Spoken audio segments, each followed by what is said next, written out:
फापर चाहिँ एक नम्बर मजाले फुलिराखेको छ मजाले। यहाँ चाहिँ एकदमै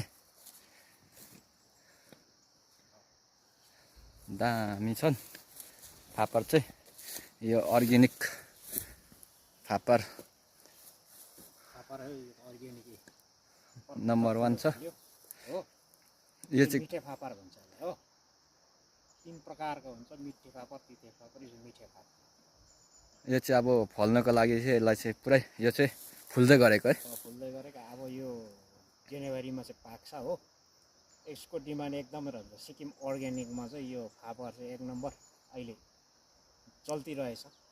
यसको चाहिँ यो चाहिँ कुन हिसाबले जान्छ? यो मनको हिसाबले जान्छ कि बोराको हिसाबमा जान्छ कि केजीको हिसाबले, क्विन्टलको हिसाबले जान्छ। क्विन्टलको हिसाब?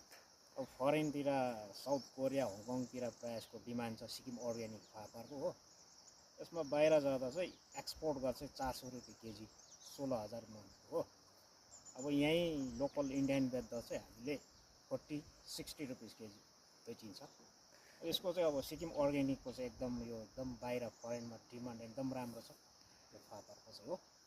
यो हेर्नुहोस् है, यसरी फापर निकै ठुलै अब बारीमा लगाएको झन्डै आउँछ होला त्यही 15 मन त होइन, अलिक बेसी पनि आउँछ होला यो बगानहरू त। बगान अब ठुलो छ।